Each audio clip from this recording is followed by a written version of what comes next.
So, Peter, let's talk about three really important concepts when it comes to sizing and feasibility of rainwater harvesting systems, and that is demand, supply, and storage, and really, perhaps most importantly, the interplay between those three concepts. I think it's always perceived that storage tank sizing is the most important element in rainwater harvesting design, but it's probably a tertiary or even lesser element where rainwater harvesting effectiveness and reliability is driven by demand for rainwater first. Um, Rainfall, obviously, and the characteristics of the catchment, which is, say, the roof area in this case. Mm-hmm. So the derivative of those three characteristics is the tank size, but it's tank sizing is an outcome, not the primary input to the process. Mm-hmm. So, for demand specifically, what does that actually mean? Well, good point. It means the design of rainwater harvesting is a little bit more complex than is perceived. And in the, say, the water industry or the engineering community that I work in, I'm a professor at a university, professor of engineering. It's perceived, oh, it's small and it's, rainwater harvesting is really simple. It's a back of the envelope process Mm-hmm. and it's all good. It's pretty easy. Well, actually, no, it's not. It's so you've got this interplay between demand, like when the demand happens and the magnitude of it. So, there's a time element in addition to a quantity element. Yes, yes, indeed, and that time element and the quantity element is a direct interface, obviously, between the timing and quantity and intensity of the rainfall that hits your catchment surface. Mm-hmm. Mm-hmm. And then you're talking about the characteristics of your catchment surface, usually the area, for example, Mm-hmm. um, and how that water is conveyed into your storage. So you've got a whole range of processes going on before you actually get to deciding how big the tank is. Mm-hmm. Mm-hmm. Yeah, and I definitely want to dive into those because again, they're really important. The big one I see on the demand side of things is almost a lack of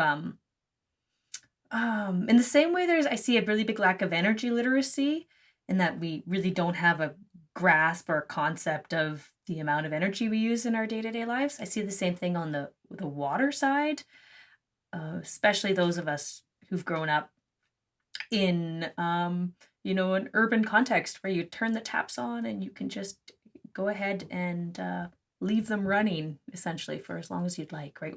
Very little understanding of what are the significance of the volumes of water that we typically use in North American homes.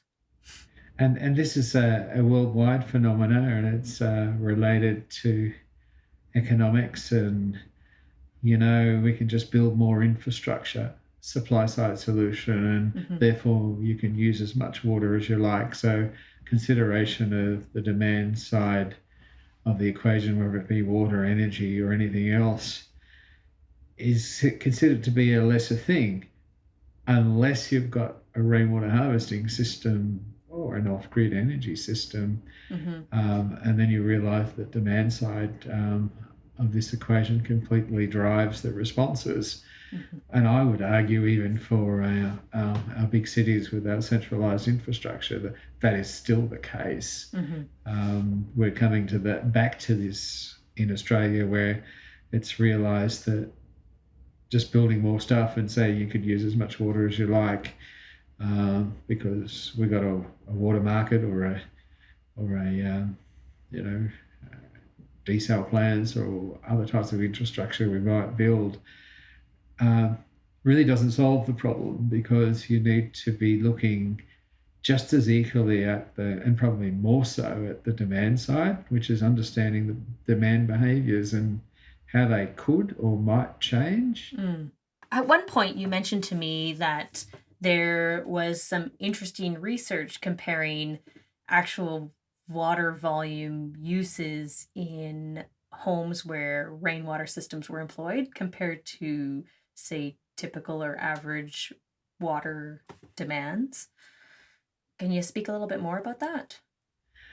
Yes, and it's quite a controversial area. So some of this research has actually been done by myself for the Auditor General in Queensland, Mm-hmm. via others, where we found that houses with rainwater harvesting used considerably less water than normal houses, which just simply reliant on utility water supplies.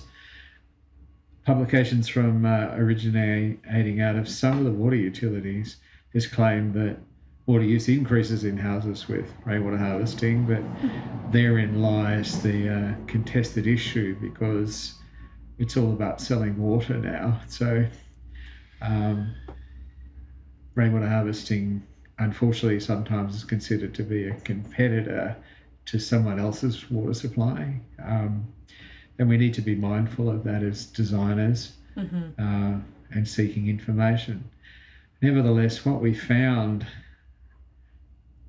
in this was Southeast Queensland, the work we did for the Auditor General, was firstly low-income houses, low-income households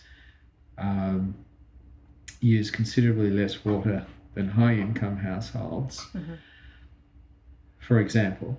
However, high-income households could afford to buy more water-saving appliances and rainwater harvesting and grey water systems, so they're able to mitigate some of their high water use by the appliances and alternative local water supplies they could purchase. So unpacking that was quite important, and we were the first team involved in doing that. However, there was even more important things found. Is you can't take water use, average water use per person, and then say, okay, so my house has got 5 people in it, Mm-hmm. therefore I'll just multiply that water use per person, per appliance, or whatever, times 5 for the 5 people in the house. It doesn't work like that. What we discovered throughout, and many other studies that originated from our work with the Auditor General, is there's a highly non-linear relationship. It's a diminishing returns relationship. So clothes washing for a one-person household is not multiplied by 5 for a 5-person household. Anyone who runs a household would know why that's the case. You just change the way you wash your loads, because there's maybe a couple and 3 kids, or some other dynamic household at 5 people. The same happened for shower use, where and Sorry, I'm laughing because I'm imagining. I'm laughing because I think about my showering has probably gone down since I've had children. The opposite. I thought you were going to be naughty, sure Michelle, but you're talking about the kids. It's gone down. I don't have time. We've increased our family, and we've probably gone down in our showering. And so, anyways, I had to laugh at that. That's what I was thinking about. Well, we actually did follow-up interviews with families after this survey, because our results were so controversial. We said we better do some field surveys where we, questionnaires. And your comment you're laughing about, Michelle, was a comment many mothers actually made. Okay. So,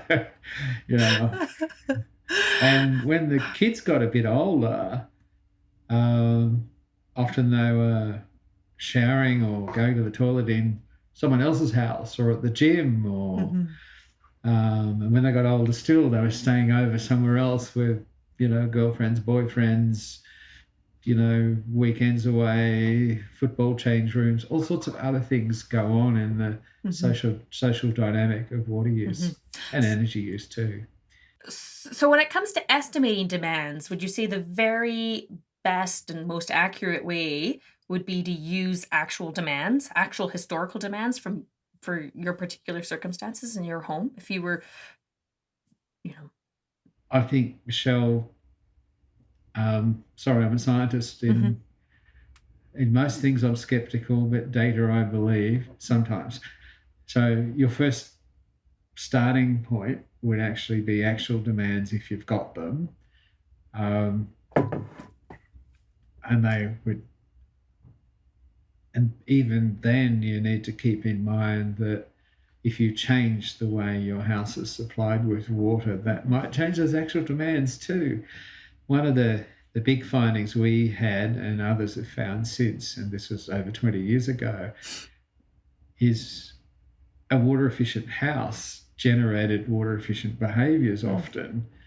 So there was this change in water use behaviour because the house had a rainwater tank or had more water efficient appliances, and it seemed to influence the behaviour of the people in the house. mm-hmm, More so lower income people than higher income people, but so there's a social dynamic going on there too. mm-hmm, mm-hmm. In addition, when you're approaching rainwater harvesting or considering doing some feasibility work and you're looking at your demands, I've suggested that folks look at their all of their water uses, including even the non-rain water uses, because depending on your context, the total amount of water you use is actually a really valuable number when you're calculating the cost of, say, backup or the economics of installing a rainwater harvesting system. Or if you're designing a brand new place, you might need that total water for sizing and the design of your wastewater system.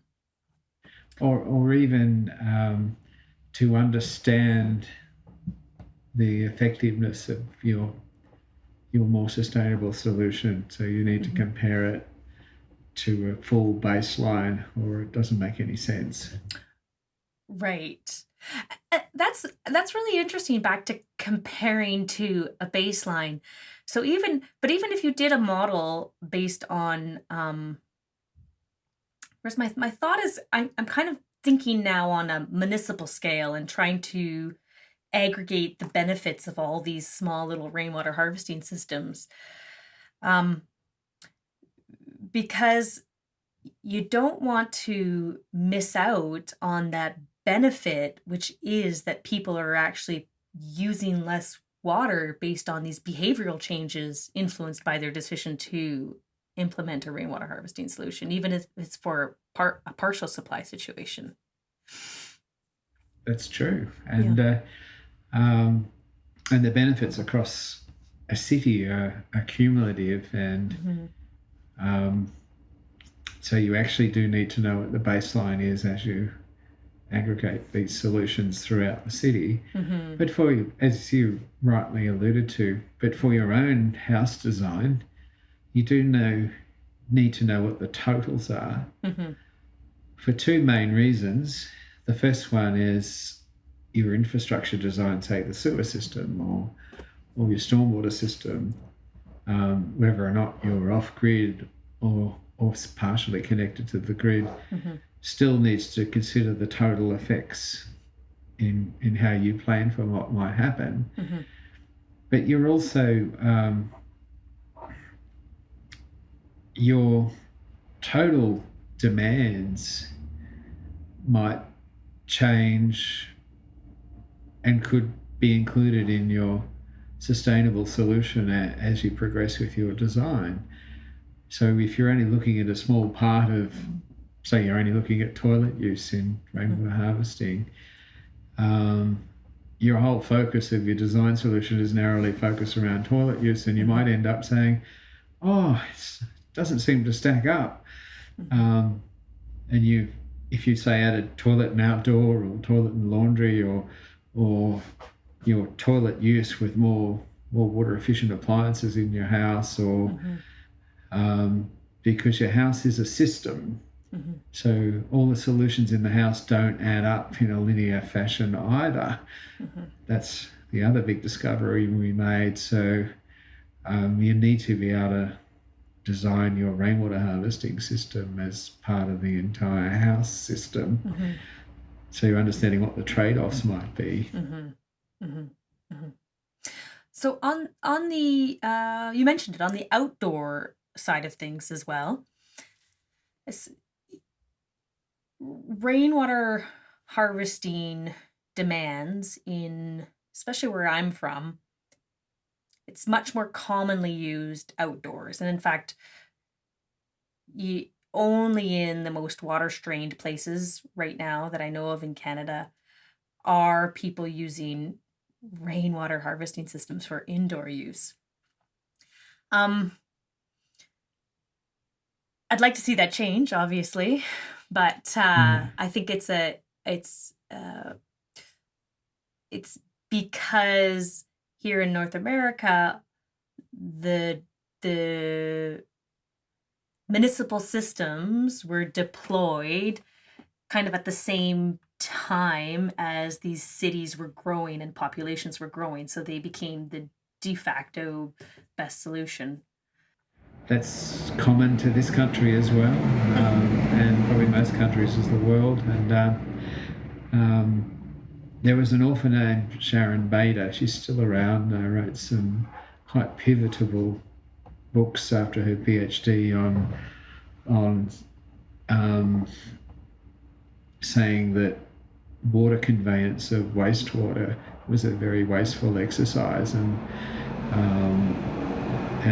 because we got caught up in piping wastewater using a hell of a lot of water to some centralized location, out of sight, out of mind,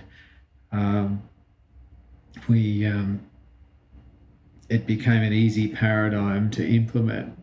She called it a good enough solution that became the default. Mm-hmm. It's worth reading Sharon's work. So we have a good enough solution, except for around the world now, having a sole solution from municipal supply is clearly not good enough on its own, and we need all the help we can get. So, rainwater harvesting, more water efficient houses. The same could be said for the energy supply system. In Australia, there's a reluctance to count it properly so far, but the household solar systems and the growing emergence of battery storage, for instance, in this house I'm making this recording from, is actually means the national energy grid is actually working rather than being in constant blackouts at the moment. The data shows this. You won't see much written about it because it's challenging the old paradigm as you just default to this single solution. So, and I think that's where you're at with rainwater harvesting. It could probably help quite a lot, but you've got a few hurdles to get through. So then when it comes to calculating demands, back to sizing a rainwater harvesting system, you'll include your indoor rainwater demands and any outdoor rainwater demands. One thing that I found a little challenging was finding good information on estimating outdoor demands. There was some quick rules of thumb that you could use that I've included in the tool, but do you know of any more accurate or more reliable models or ways of, if you were sizing a system for irrigation, how could you estimate if you didn't have actual volumes, a history of volumes that you were trying to supplement with rainwater, what you could do? This is a good point, and it was a big part of my PhD many years ago. We don't commonly, in a utility water supply system where people get their water bills, if they get a water bill, you don't get a bill for outdoor use and indoor use.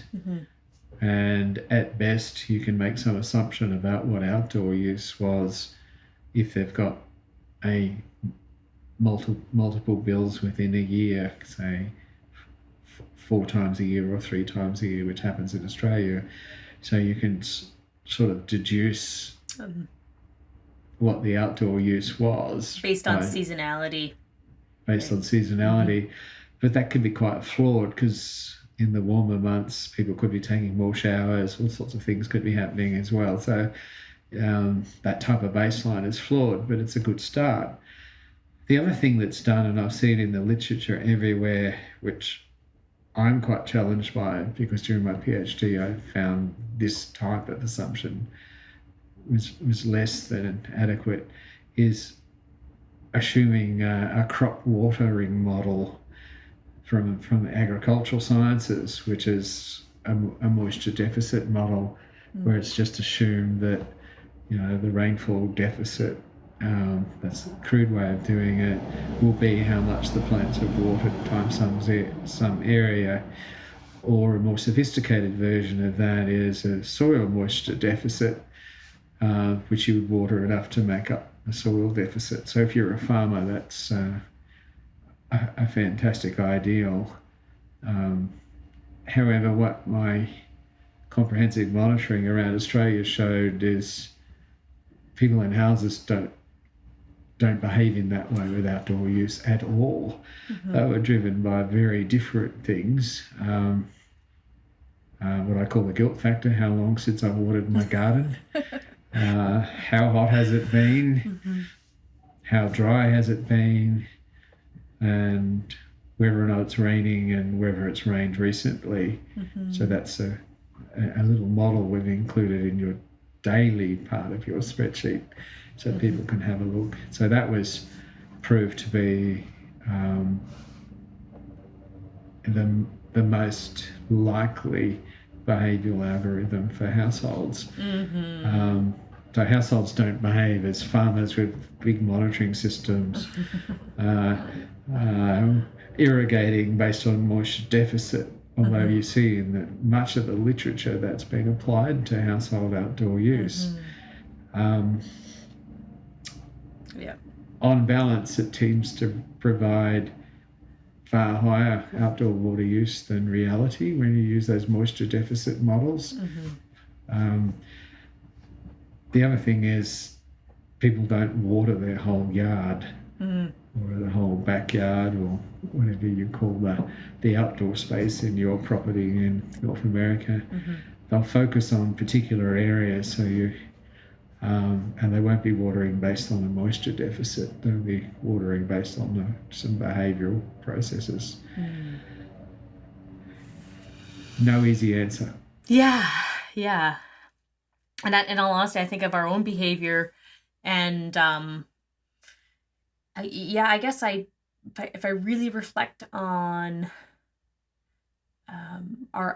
the outdoor use of our rainwater, it has a lot to do with how dry it's been and how much water I have in the tank, right? There you go. Yeah. And if it's been dry and I've got lots of water in the tank, I'll water a lot. And if it's been dry and I don't have a lot, I kind of I squeeze every drop. I try and stretch it out as long as I can. So can we add to this? You've added a very important concept here. So if you're on a utility water supply, you're very remote from the water storage or the river. Yeah. So it's not really front of mind. What came out of our national surveys of all these rainwater harvesters in Australia, so in Australia the people that rely on rainwater harvesting for their entire water source, is their water use behaviour changes dramatically depending on their perception of how much water was left how much rainwater was left in their tank. So they were moderating their water use based on their perception of their storage, and people in rural Australia were very, very good at doing that. And you probably need to add that into your thinking. Yeah, super. Which you're doing. So, it feels like one of the main points I'd like to make is that there's there's some methodology out there for calculating your demands, and a lot of times based on average North American usage patterns, and people who aren't living off rainwater, combined with this methodology of adding up your fixtures and the approximate volume of, or adding up your fixtures and the usage patterns for one person multiplied by 4 people. And both of those things combined are going to result in very conservative volumes compared to the reality of what a household using rainwater might actually use.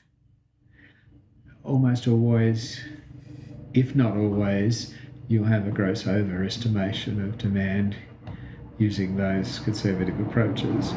And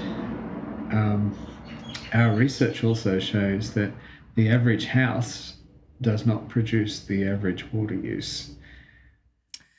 Okay, explain that. The average house does not produce the average water use. It's because early on in this video, I explained that there are non-linear relationships between water use and water use behaviours and the number of people in a house. So if you base your average house on, say, 3.5 people in a house, or maybe 2 people in a house with our diminishing house sizes across the world, because you're not dealing with a bell-shaped distribution, a normal distribution, you're actually dealing with a log distribution, a highly skewed distribution of behaviours. So the mean water use will not be from the average house. And in fact, as soon as you add another element to your household behaviour, like rainwater harvesting or change the appliances, trying to compare it back to this average house concept can create very dramatic underestimations of your sustainable solution. For example, say you're putting in more water efficient appliances and you're just multiplying it out by the average, you're going to underestimate in many areas with behavioural characteristics the effectiveness of your sustainable solution, right, because of the averaging. Right. And that's on one household. And then if you're trying to actually do an analysis on a municipality where you're aggregating the cumulative potential benefits of numerous households, you could be completely missing out. For the city of Sydney, we found evaluating rainwater harvesting using the averages that they currently do, one house average, and evaluating how the entire system works, one house average multiplied by the number of houses, produces errors of between -40 and +80%. Wow. So huge errors across the system. So remembering for every 1% change in demand is usually about a year in the water security of the city of Sydney, across the whole system. For every 10% change in water demand, it's a completely different infrastructure paradigm you have to put in place for your centralised infrastructure. You've got gross uncertainties hidden in that. We found the variability equally strong in Melbourne, but going the other way. So there was a strong potential for overestimation in Sydney, a strong potential for underestimation in Melbourne. So the errors in the averaging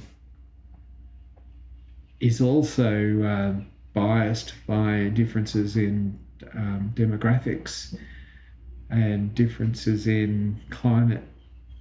So you've got those two factors that actually push those averages around even more. Okay.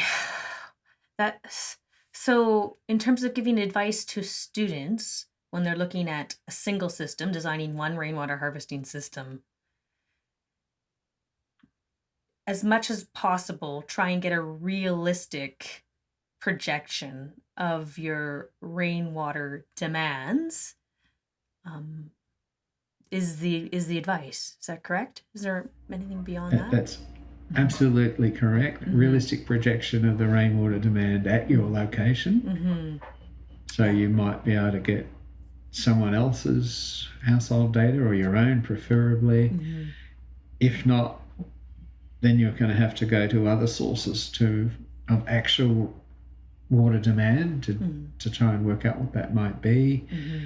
Um, and then you have to definitely have local data for climate to work as part of that interface for working out the design.